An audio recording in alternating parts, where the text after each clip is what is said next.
Oh, hang on, my computer's just shut down. Ah, don't do that. No. Okay, that was weird. Ends in the mainframe. He's trying to take you down.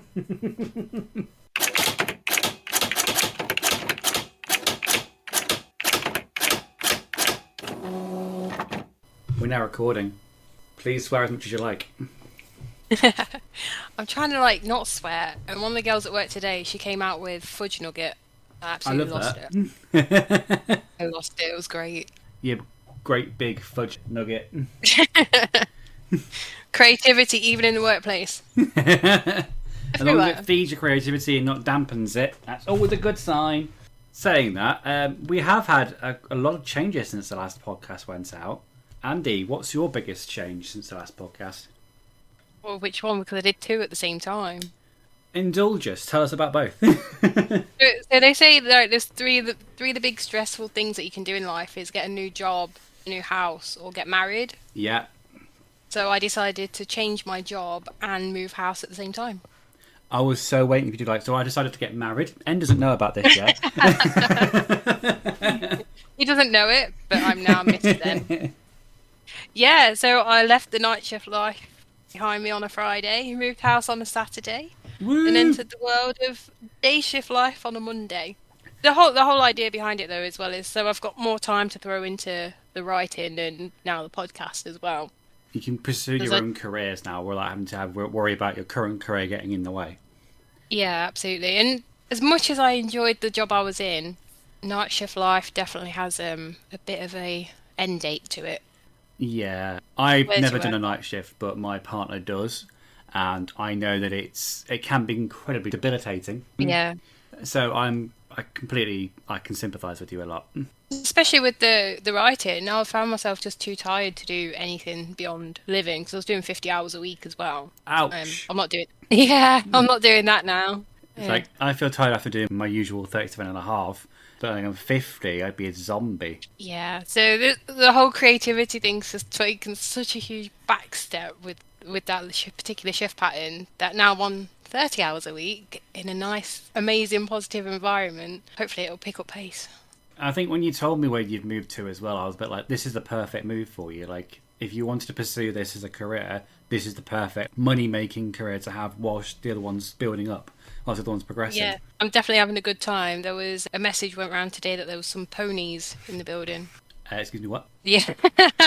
I didn't find out about this until too late, but I was like, oh man, I wanted to go see the ponies. I'm just picturing you like sitting at your desk and like a procession of ponies just like trot on by, and you're just like, it's a Monday. I know we were going to talk about ideas later, but that's where they come from. It does sound like a scene from a sitcom. We're used to it. It's Pony Monday. So how have you been? Well, it's been very eventful for the last month or so. I was having a look on Spotify and SoundCloud of episode 2 of Path Publication, Lemon Daiquiri. If you haven't already watch it now, or listen to it even because it's not a visual podcast. Anyway, in my head, I thought we hadn't recorded and done a podcast in ages. But then I was looking on Spotify and SoundCloud, and it's only been like the beginning of October that we posted the last one. So in reality, it's only really been a month and a bit since the last one. So Feels like longer. it does. I think as well because we're talking about the heat wave as well in October. It felt a little bit like I'm so far behind, but I'm not. But since that was recorded, and now, which time of recording is November the 22nd, I have been in for surgery. Ash has been in for surgery, my partner. And I've come up to my 6 months at my current workplace as well. Oh, big Which step. is daunting, but in a good way. Start off with that first, because that's the quickest story. But basically, on the 11th of November, that's how quick math. 11th of November was my 6th-month milestone at my current job. So I moved from... Congratulations. Thank you very much. I moved from my previous job, which was very kind of like time-intensive, very kind of fast-paced. You have to be on it all the time, you have to be busy, there was no downtime, to a job that's completely opposite, in the same field, but the completely opposite, where it's basically like I'm finishing my work way too quickly and I'm looking for things to do because I'm still trying to get out of that mindset of like have to get it done now. Whereas in this job I can kind of like take my time with things. And it's a much friendlier environment as well. I love the staff that I work with. The office is lovely. It's great. I love it. And yes, so my 6-month appraisal was coming up on the 11th of November, which I believe was a weekend, I think. Let me just double check. No, it was, yes, it was. It was on Saturday. So my appraisal was going to be the Tuesday afterwards. So I was like, right, I'm going to book the whole week off because the 13th of November is the 9-year anniversary of meeting Ashley. So I was like, I'll book the whole week off, but I'll keep the 14th free because that's my appraisal date.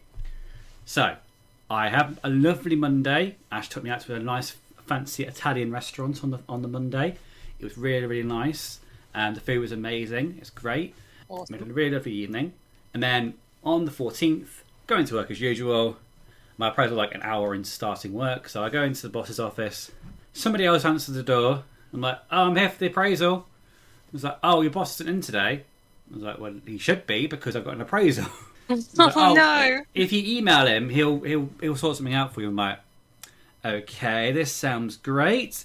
So I emailed him and I was like, well, you've sent me a Teams meeting, but my monitor at work doesn't have a webcam and doesn't have speakers, so they won't be able to see or hear me. So he emailed me back going, oh, I'm actually at home at the moment. I've completely forgotten. Can we rearrange? And I'm like, the only reason I'm in today is for this appraisal. If you wanted to cancel it, I could have just taken the whole week off. There was no point in me coming in today.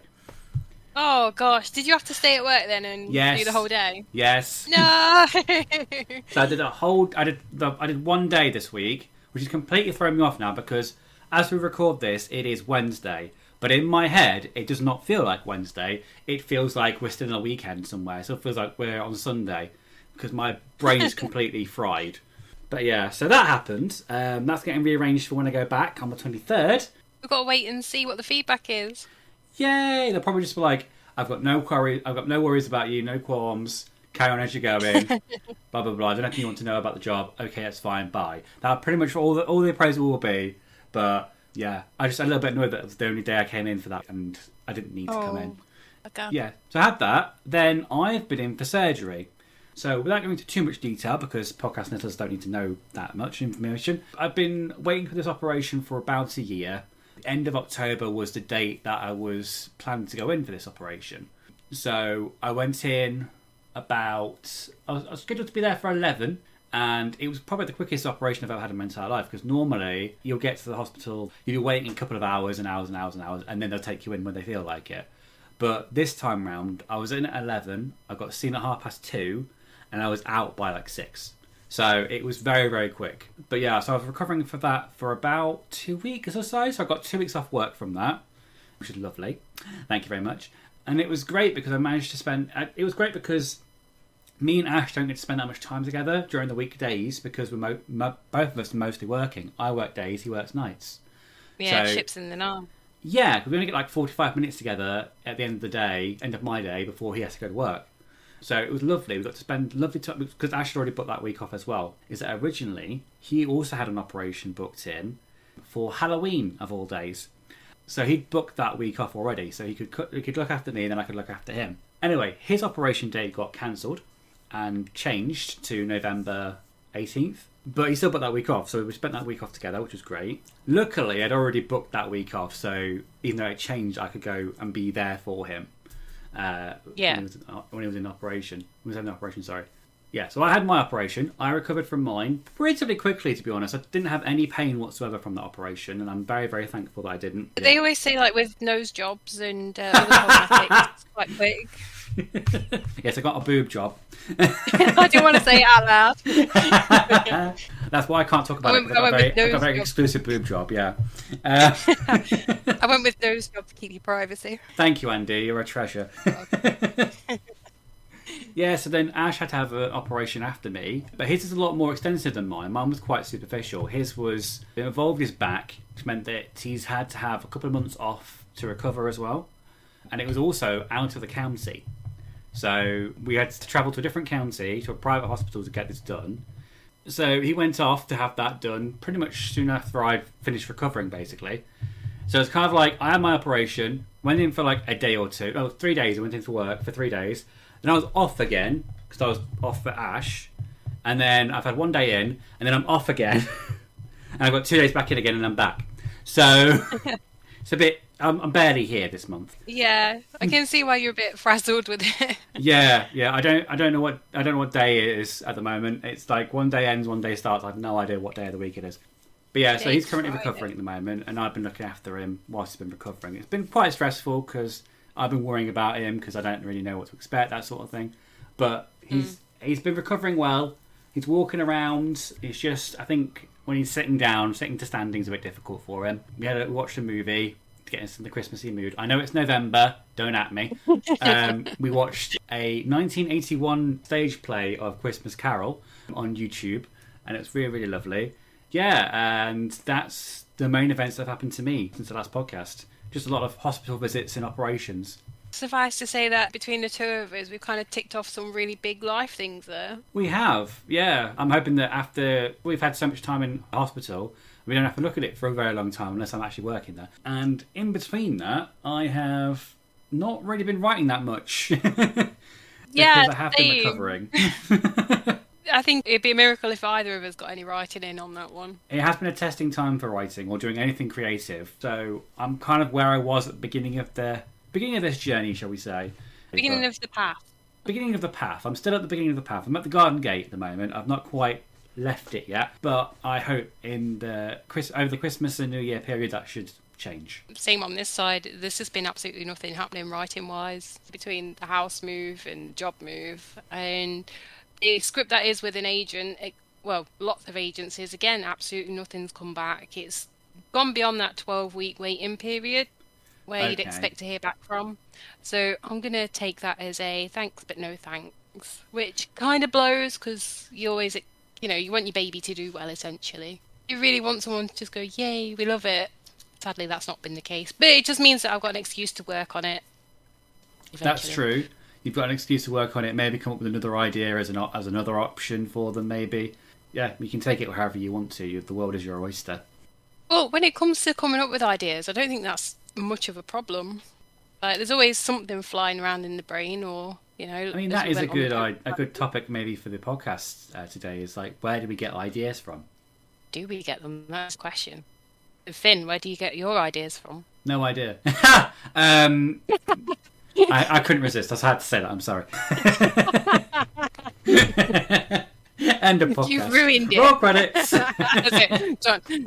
Thanks for staying with us, guys. This has been our application. I've been Finn. And I've been Andy. Right, okay, that's fine. Stop the typewriter. Stop the typewriter. It's fine. Yeah. So for me, I listen to a lot of music. So that's kind of how I get into my Zen mode when it comes to writing, that sort of thing. So when I'm developing ideas, they normally come from I'm normally commuting to and from work or to and from like life events, daily life, that sort of thing, going to friends' houses, that sort of thing. I find that playing music in the background, maybe just like the tempo of the song or just the song itself, may generate some kind of like images in my head. The classic one is like if I'm listening to like the soundtrack to an action movie, then action scenes will play around in my head, and that's how I can get ideas for like action scenes. That's like the main one for me, is just listening to music and commuting somewhere. Other kind of avenues would probably be heavily borrowing or stealing ideas from other media, so like films, video games, and TV shows. Like if there's a particular scene or idea that I like from a particular film or TV or video game, I might adapt that, twist it into something new, and that might generate a new idea. Yeah, try and like put your own spin on things or Yeah, build on a tangent that you've probably gone on. absolutely. That's another thing as well. Music does tend to send me off on a tangent on certain things. I had the idea when I was on the bus coming home from university for the first script I ever finished. The idea of that was basically In-Betweeners meets Spy Kids. That was the genesis of that. And it came about from being out on the bus on the way home from university, and it was playing the James Bond theme.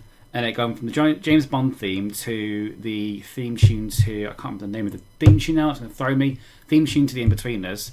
And I was like, oh, hang on a minute, this is like a weird like mind meld. And that came up with that script. It was terrible.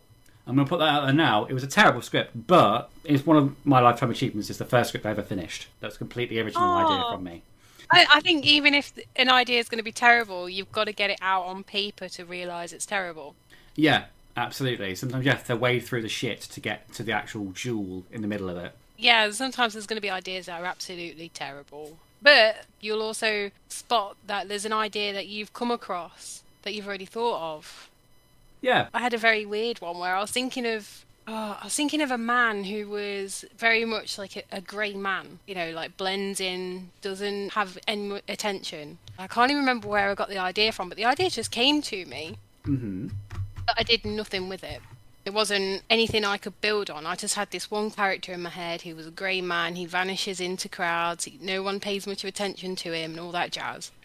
In my head, it was like, oh, he's a grey man. It's kind And of like then a I Slender forgot. Man meets like alien type creature. Yeah, meets like MI5 kind of. Yeah. But the idea kind of passed me by. I didn't do anything with it. It was just I had an idea in my head one day. I mulled it over for a few days and then just chucked it in the bucket. And then years ago, I think it was, a film came out called The Grey Man. It's funny how this sort of thing happens, isn't it?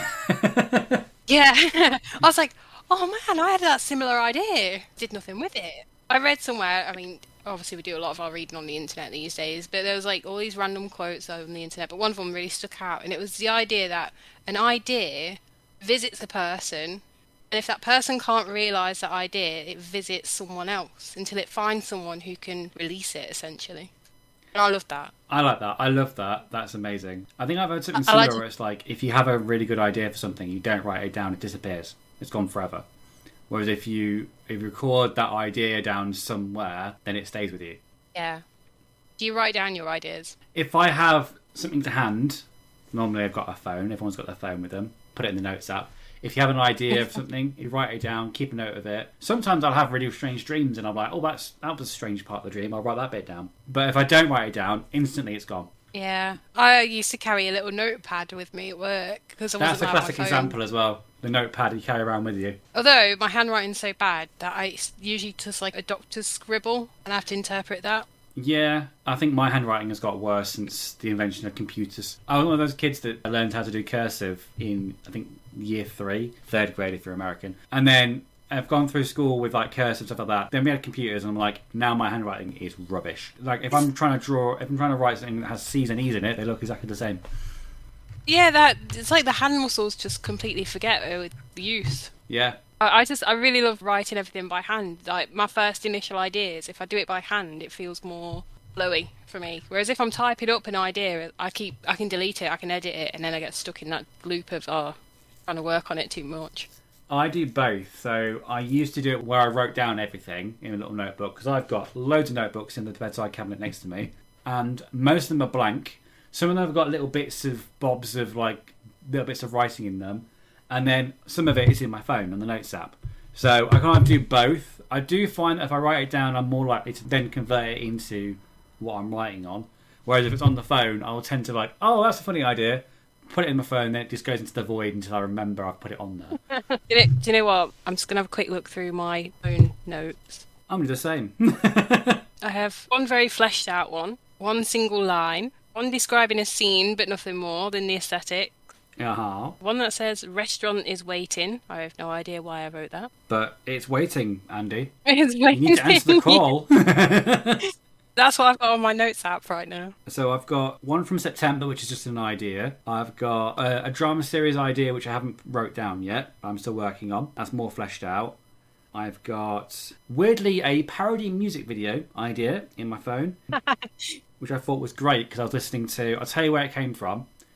The idea I had was I was listening to Master of the House from Les Mis, and Right. I was just humming the tune. I got to my destination, and I found the tune was still in my head to Master of the House, and I then went to watch some TV later on, and then the theme tune to the EastEnders ended up going in my head. So I mixed those two together, and I was thinking of doing a song parody of Master of the House, but instead of Master of the House, it's Get Out of My Pub, but to that theme tune.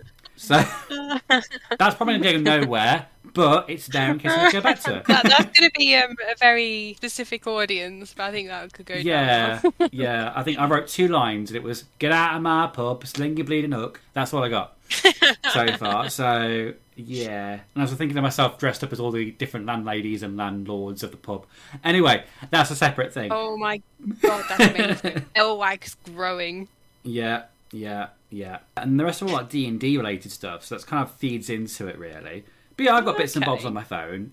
Some of it's in notebooks, some of it's on Google Drive. I've got little bits of everything scribbled away. Do you actually know where to look when you want to work on a No, specific idea? no. I've got no This is organisation organized. whatsoever. This is chaos. I can remember that I wrote something about a particular idea, but I can't remember if it was digitally or if it was physically. So I will generally go phone first, and then if it's not on my phone, I'll go and look in the notebooks. We're going to need to Dewey Decimalize your notebooks. Yes, I am. I feel like I'm going to that. scan a QR code and it's like, you put it in the green notebook. Okay, that's fine. I'll have a look in the green notebook. When I was unpacking the house, part of my new job is working from home, so I wanted to get the desk set up. Obviously, I've been writing at my desk for a long time, Uh-huh. and now I had to accommodate working from home. So I've put all my notebooks out, and as I was unpacking them, I was like, I don't remember having this notebook. What's in this one? Remember this notebook either, even though I packed in them. Yeah. And I spent quite a long time reading through them again, finding really old ideas that I really want to work on now. So I've got 13 notebooks Wow. I've got quite a squished few as next to well. my monitor. I've got to the point where, It's like, when we were sorting things out that were going into the attic, I think this was last January, I think after Christmas, so everyone was putting things back in the attic. Ash was going through a couple of things in the spare room where we keep all of our crap. And there is a drawer, of the bedside cabinet next to the PC that has all my notebooks in it, and there were quite a few that were blank. So Ash was like, why have you got so many notebooks? I was like, I need them for my ideas, which I've yet to put in the notebooks. But when I Does have each one, idea, they're there. they're emergency ones. Yeah, exactly what it is. Does each idea have its own notebook? I think Ash, yes, that's correct. Yes, I think Ash's philosophy is like, if it's not being used, why do you have it? And like, because I might need it in the future. I will tell you now, Andy. Going on to that point of do they all have particular meanings? I have 2 notebooks in this bedside cabinet drawer that are empty for very good reason.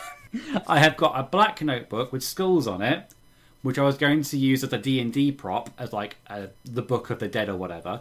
And then I've got Yeah. a green notebook, which has got leaves over it, which I was going to use as the Book of Life, or the Book of, I don't know, Book of Life, whatever that works. So I haven't used them purposely because I haven't got that D&D game yet, but I really want to use them.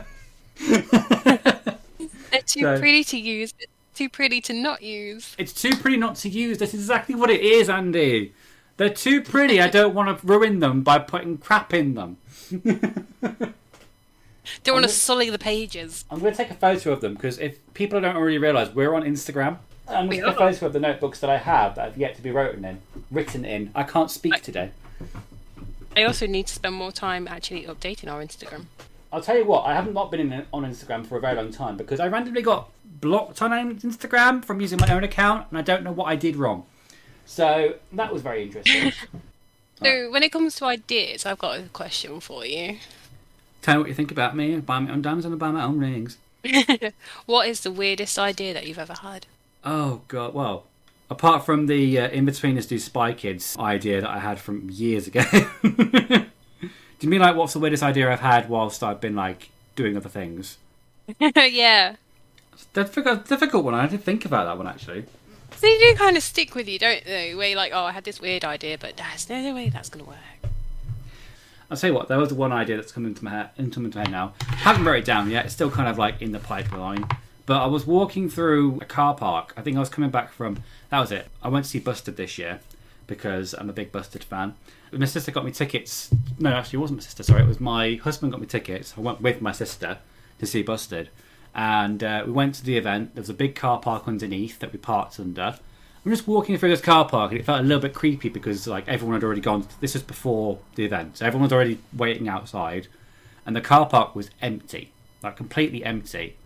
And we were just like walking through it to get to the page display bit and then going to the event.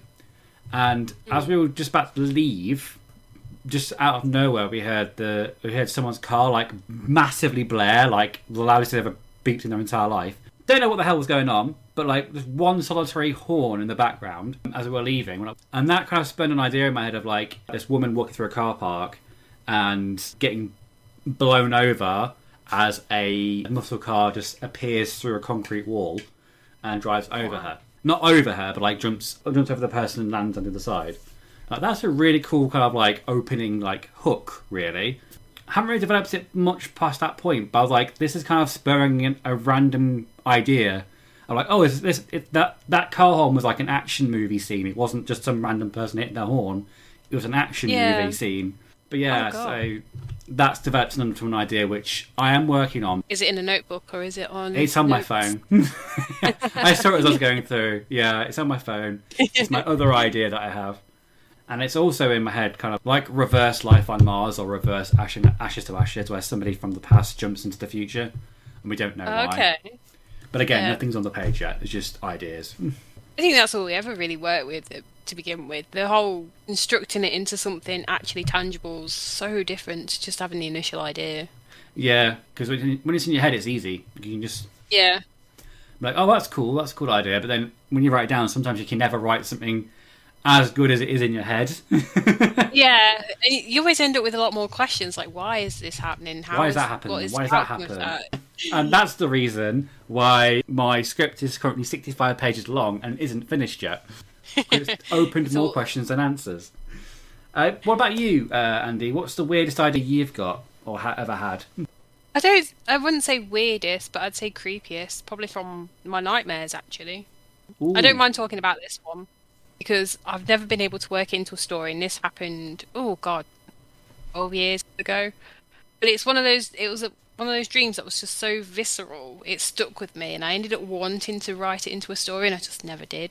It's weird, because it was me, but I was stuck in, like, this little cell. A very, very pokey cell. It was very dark and very wet. It smelt wet. This is how realistic this dream was. I could smell things, I could feel things.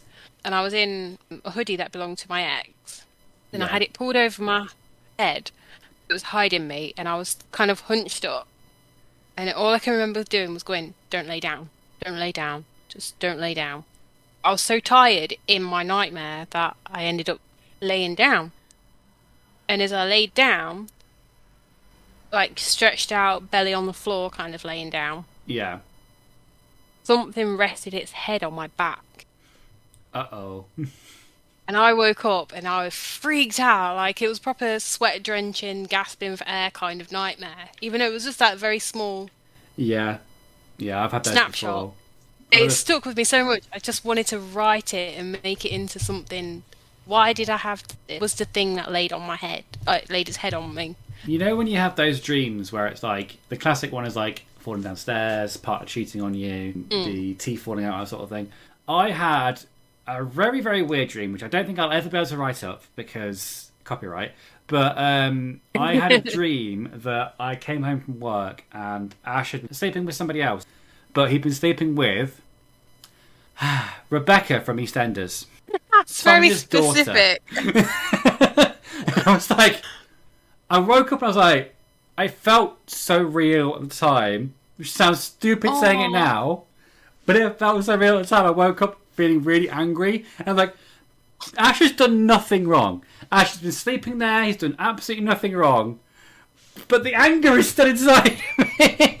From this dream that meant nothing. So it was a bit like, where's this come from? Oh no! But yeah, that's what just spurred in my mind that random dream I had where Ash slept with a fictional character from EastEnders, a British soap opera. Oh, I hope you didn't blame Ash for that. Oh no, he has no idea about this, and so he's not going to listen to the podcast. It's fine, but it's really embarrassing. Like, oh, that's why you were upset with me that day. He dream cheated. Yes, yeah, he dream cheated. He didn't do anything wrong. He didn't do anything in real life, but in my dreams, he cheated with a fictional character. I think that's quite a common thing that people go through, isn't it? Yeah, it's one of those common dreams, like having a dream that you're all still sitting in an exam as well. That's a common one that I have. I've never had that.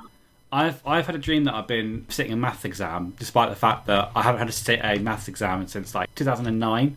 So I don't think we can really make those into stories, can we? The whole no stereotypical not got my trousers on. I think that's quite overdone. I always found them funny though. Those ones was like, oh, I've got no trousers on. This is hilarious. Whereas in real life it would be mortifying. But the dreams are quite big for creating ideas. What else? What I would also advise as well, I mentioned this in the first episode, but BBC Writers' Room has a plethora of interviews with actual writers about how they get their ideas, what they get their ideas from as well. So I would always recommend going to the BBC Writers' Room website for those sort of things. Just reading, I think like reading other people's scripts, like scripts that have been produced, going through them, that's always a very handy resource for developing ideas as well. I can't recommend the Script Lab enough for that. The associated website, coverfly.com, is also a really good resource for writers. It is. I need to go back on it again. I had a quick look at it when we first started, but I've not actually had a proper look at it yet. But I've heard nothing but good things. Yeah, it's one of those script hosting you can submit to competitions through it, but there's also really good resources. There's workshops that you can go to. Like recently, I attended an online workshop for writers. How was that? Oh, it was great. It was with... Oh, who was it with? Hold on. Was it Rebecca from EastEnders? Can you imagine if it had been? The scandal. It was with Meg LaFauve, I want to say, and Lorraine McKenna. Meg was one of the writers on Inside Out, Oh, cool. Pixar. Yeah, so it was all about finding your fire and writing from what you know. So again, relating back to that whole idea generation process, it's a case of finding that thing inside you that's your lava, that's, that thing that you've got a superpower for, that a particular emotional life event or something that can influence you the biggest. Like for me, I like to write from certain emotional places because they're emotions that I've dealt with quite intensely in my life. So generating ideas from personal experiences and writing with your lava, essentially. That's what the whole workshop was about. That sounds really, really cool. And Inside Out's one of my favourite Pixar movies, and I'm happy that they're releasing a sequel soon. But yeah, that sounds really insightful. That was courtesy of coverfly.com as well. Is it like an account you have on Coverfly? Yeah, I have an account. I also have 2 scripts hosted on there right now. Ooh, okay, cool. One of which I submit every year to the Screenwriting Lab, I think it is. Yeah, the Screenwriting Lab competition, which is free to enter. Doesn't get anywhere, but it's fun. It's there for like kind of if nothing else, it's a portfolio of things you have done or can do. Yeah, it does help keep all of my scripts in one place, and it is open for industry professionals to look at it. Which is, I suppose is like the big draw of it as well, because I think we mentioned in the first episode as well, but with Writers' Room, it's great for resources, but in terms of like getting a script made or stuff like that, it's not the best resource. But Coverfly seems like it's a bit more of a step in the right direction for that. Yeah, I think with anything you recommend, people have got to do their own research into it and see their own comfort levels with it. But for me, just as a script hosting thing, it's been a great experience, and some of these workshops have been lovely. It's been great to listen to all these writers who I wouldn't otherwise have access to. It sounds like it was perfect for you as well. It sounds like it was the perfect thing. Yeah, it definitely confirmed the place that I write from. Yeah. I've lost my train of thought, which is ironic for a writing podcast. But was it about writing by any chance? No, on a podcast? How dare you? Yeah, that was it. Okay. Where we're generating ideas from. That's the whole idea of this podcast is where do we generate ideas from? Another idea generating thing that I have is particularly if you've got writer's block, if you're stuck on a particular scene or a script in any shape or form, don't write it. Write something else. So that can seem a little bit kind of jarring. It's like, oh no, I want to finish this script off, that sort of thing. Which I've learned from content creation, not just script writing, is if you're stuck on a particular project or a script or that sort of thing, start another one.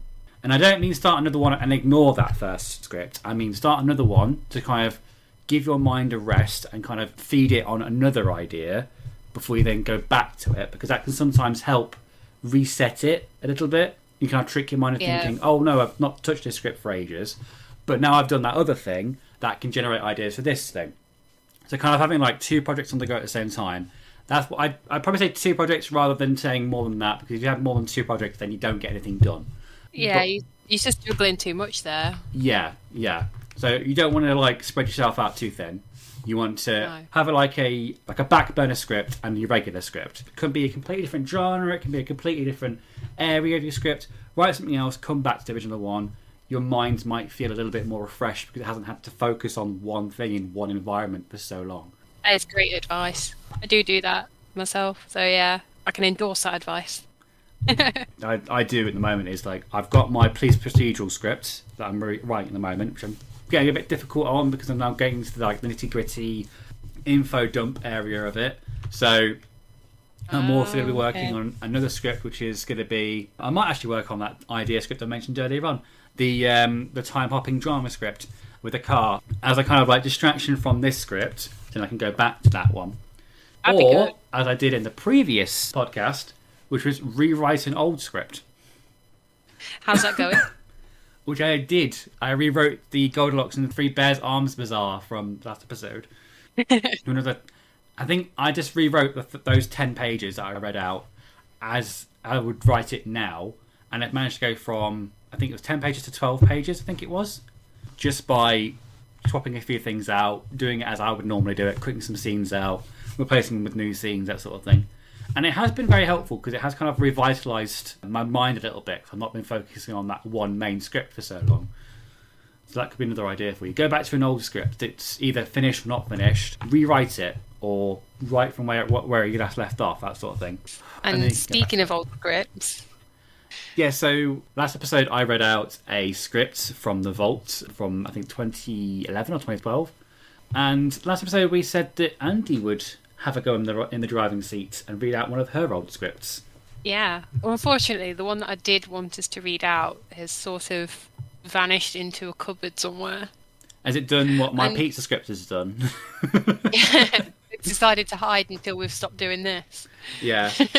But I do have a copy of one called The Whistler, which I wrote during my time at the London Film Academy. So like it's already got like some kind of a steam around it because it was done in the London Film Academy, which is an established brand. Yeah, I'll talk about my experience with that one day. Yeah, that could be All it. positive is what I can say. Oh, good. This was written 2.5 years ago now. It was written shortly after my birthday, actually, in 2021. Yeah. So, a little backstory to this was several workplaces ago, there used to be a person in the warehouse who would whistle a lot. It used to just drive everybody crazy. There's no way you could focus on your work whilst this person was whistling.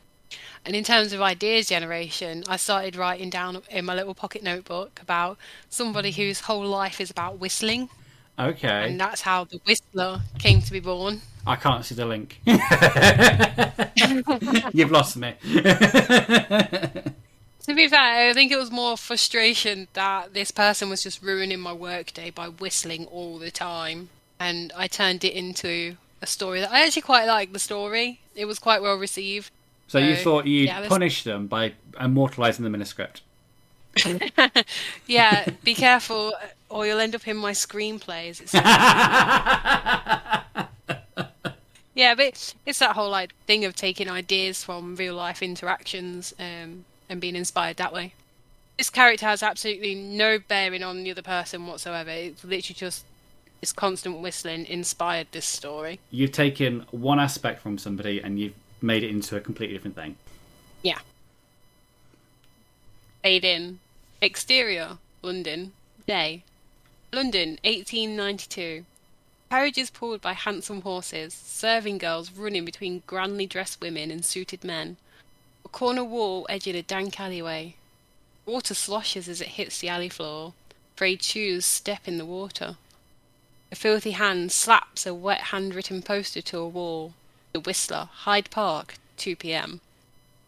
Exterior, Hyde Park, 2 p.m. Silent, beautiful day. Sun is high over the busy park, the back of a well-dressed crowd. A silhouetted figure stands in front of them, slightly elevated. He gestures wildly. Exterior, Hyde Park, minutes later. Coin clinks against the smaller one as it's thrown into a frayed flat cap. A uniformed nanny closes her purse as the Whistler, in his 40s, shaggy grey hair, thin, bloated stomach and red face, dismantles his curtained backdrop. Thank you, miss. Child tugs on her hand. But Nanny, he was terrible. Whistler pauses and looks at them. Shush, I'm so sorry. Come along. He pulls the child away. Whistler continues folding the fabric into a tattered suitcase. Interior, pub, evening. A crowded, noisy pub. Smoke lingers in the air. A group of men are having an energetic game of cards. Skinny Gambler throws down his cards. And God save the Queen! Royal flush, my boys. Youthful gambler. Again? Mrs. is going to kill me! Rodney Gambler. He's rigged it!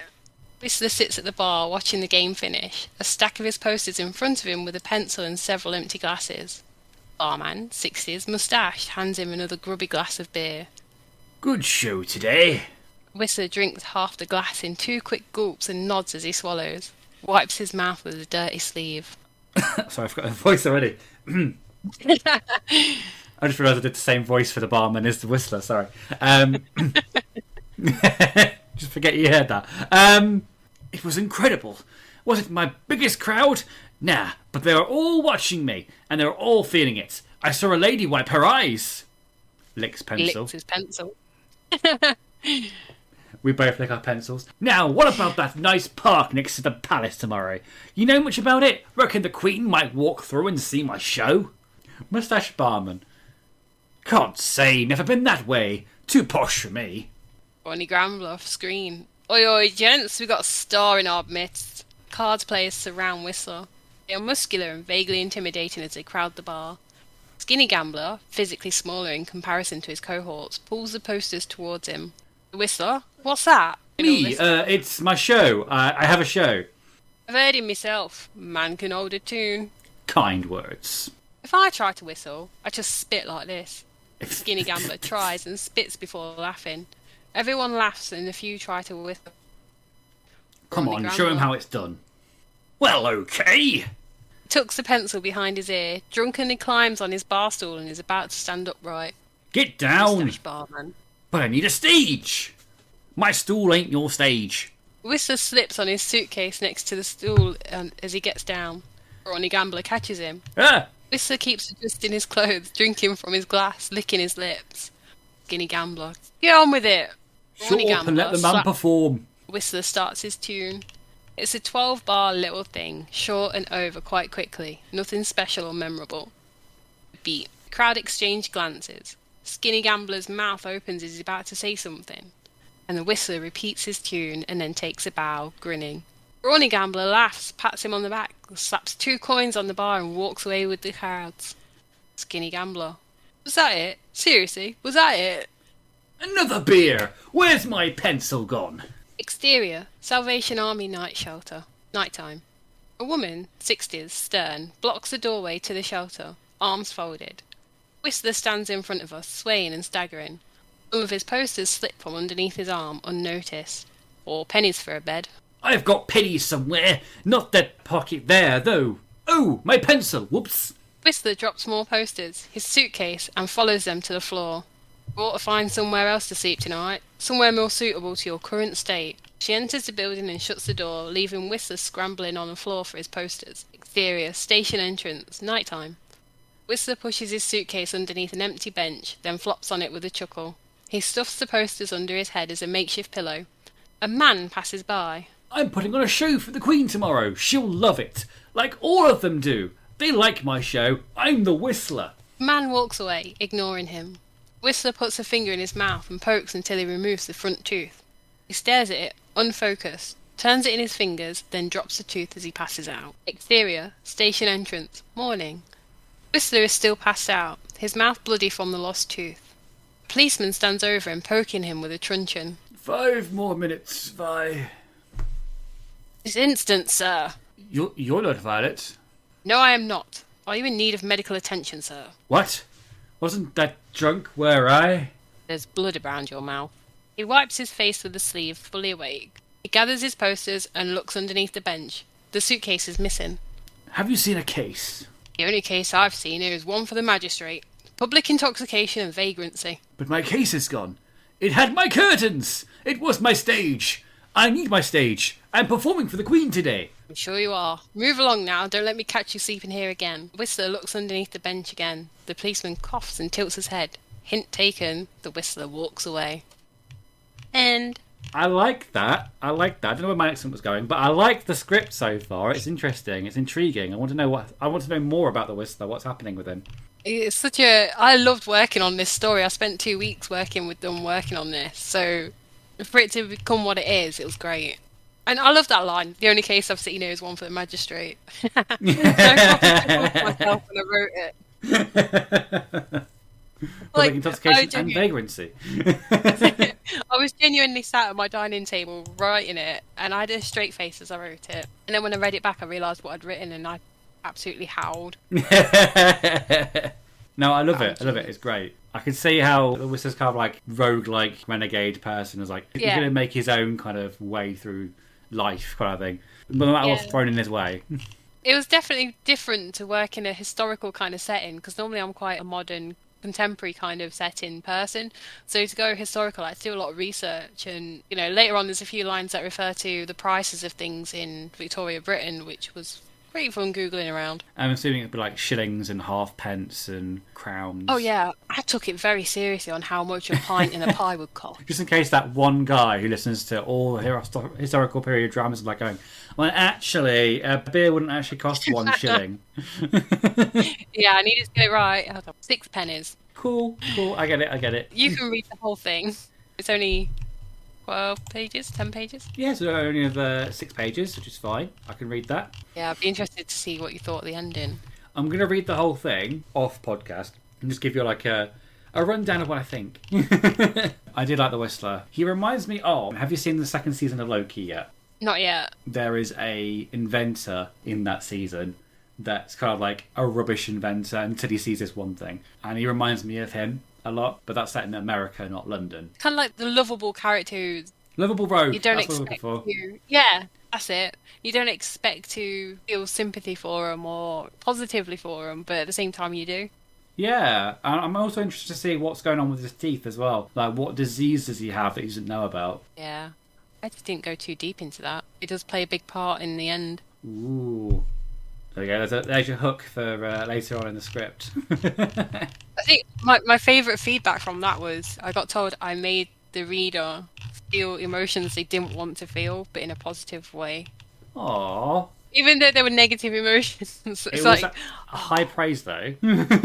yeah, that piece of praise actually sits with me. I like the fact that he's like going, oh, I'm going to go see the Queen, that sort of thing. It felt a little bit like, when Paddington Bear goes and sees the Queen or sees like a famous figure, it feels a little bit like he's got all this expectation, but I bet you when we get down to that script bit, it's going to be like, it's going to be twisted in some way. Spoilers. But I'm excited to see what might happen. I can't wait to, get the message with your reaction to the ending. I just now. messaged them going, what the hell? What did you do this for? You've ruined me. I was like, I'm crying, and I don't know why I'm crying. Yeah, again, it was born from a single idea, just an interaction that And evolved into... You can see as well how that's like completely different from the original idea as well. I still have the phone that's got the notes on it where I made the original note on my break. Oh, wow. I'll have to send a screenshot of that somewhere.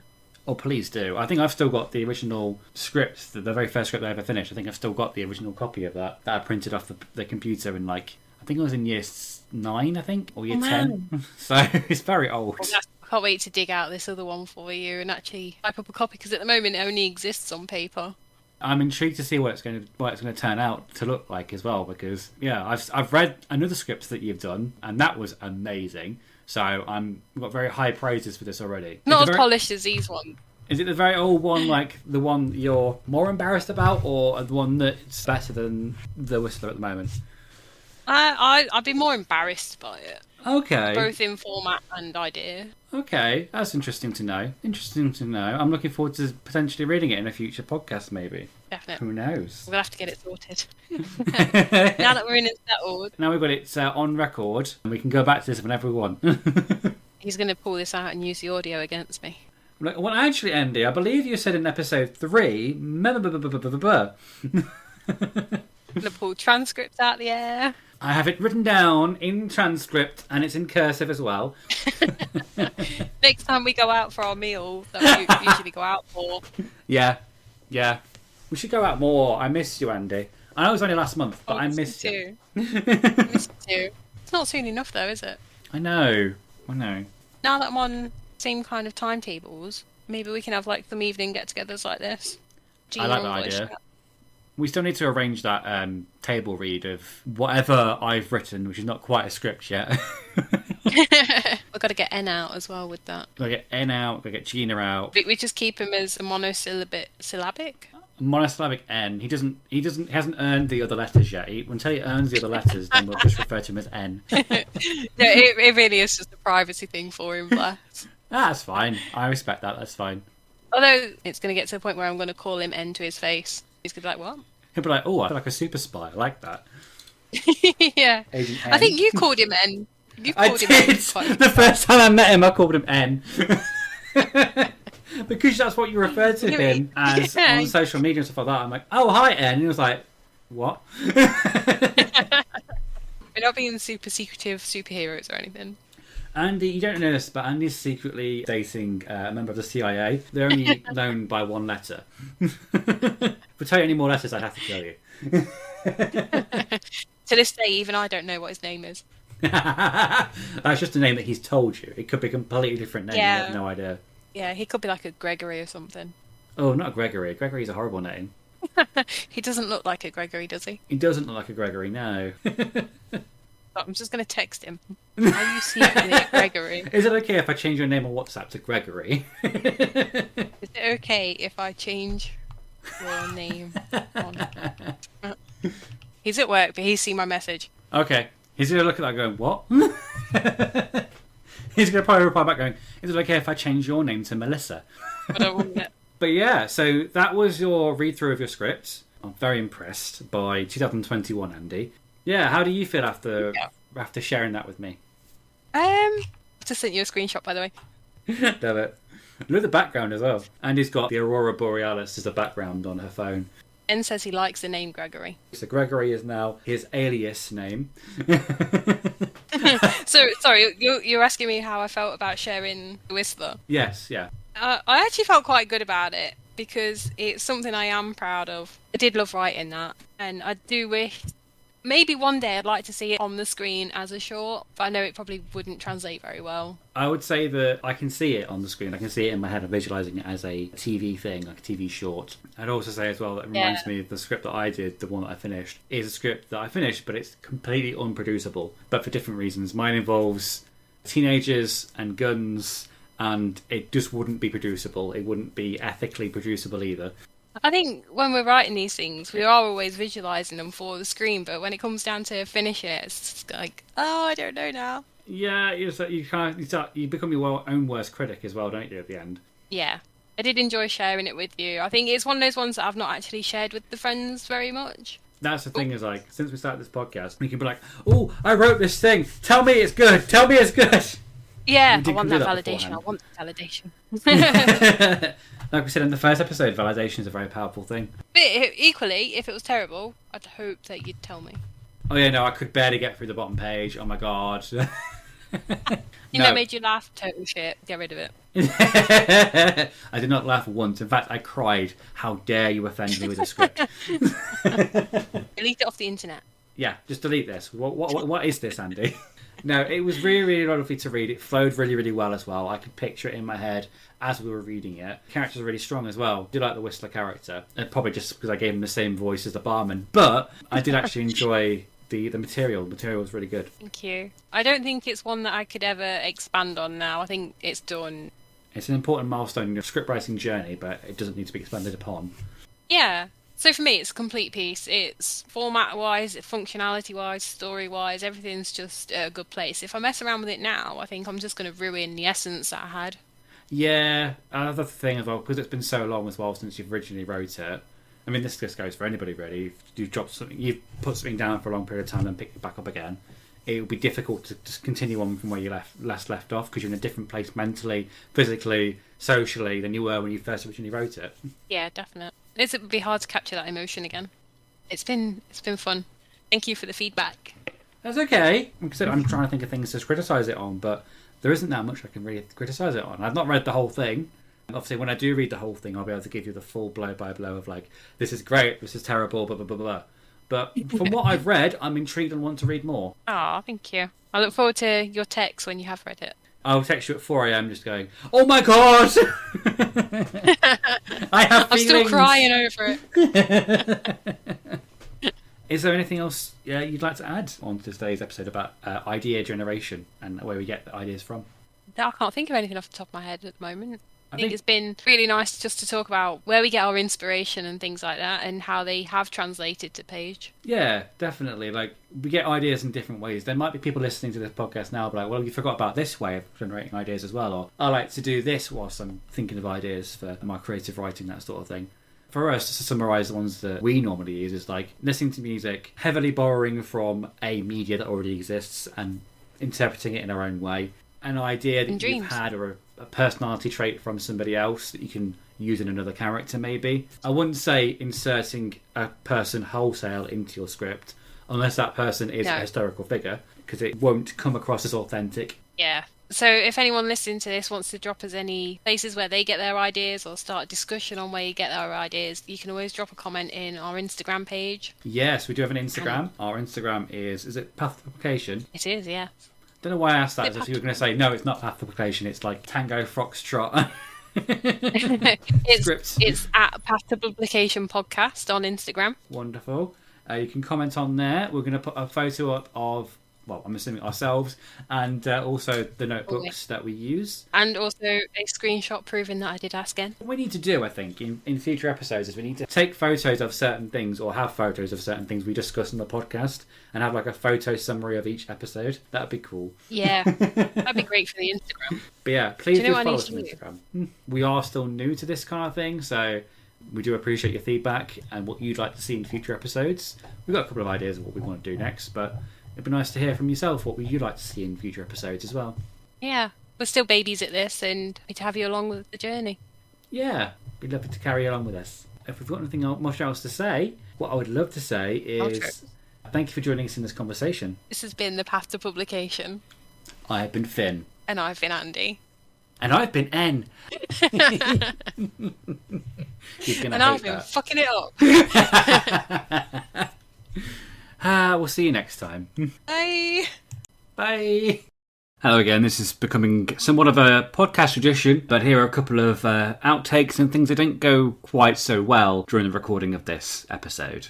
Enjoy. There's just been absolutely nothing happening writing-wise. You know, the script... Oh, excuse me. Wait, you're going to cut that, right? It's not going in the bloopers. I may or I may not. It depends. You might find out until it gets I love released. I might turn it up and make it even more embarrassing. Oh, don't do that again. You always end up with a lot more questions, like, why is this happening? Why is that happening? What is Why the does that outcome of happen? that? Yeah. That's Whereas part of the when reason it's why- just a scene. Yeah. That's part When of the it's just reason a why. scene in your head. You go. Andy, you go first. I ain't going. I ain't going. You can do this yourself. And then speaking of old scripts, Yeah, so Andy has. Oh, you try that again. Sorry, I messed it up. I swear, I'm not drunk. you've had Baileys. I'm pretty sure you're drunk. It was a Bailey's flavoured coffee, I think you'll find. It's still a sniff of alcohol. Too. Yeah, no, yeah. Moving on. You're surprisingly coherent. I'm surprisingly coherent for somebody who has sniffed Bailey's. Whistler? What's that? It's me. Sorry, it's a Mario. Sorry. It's me. Me, Mario. Sorry. I will read this seriously. I promise. Thank you for joining us in this conversation. Wait, what's our outro?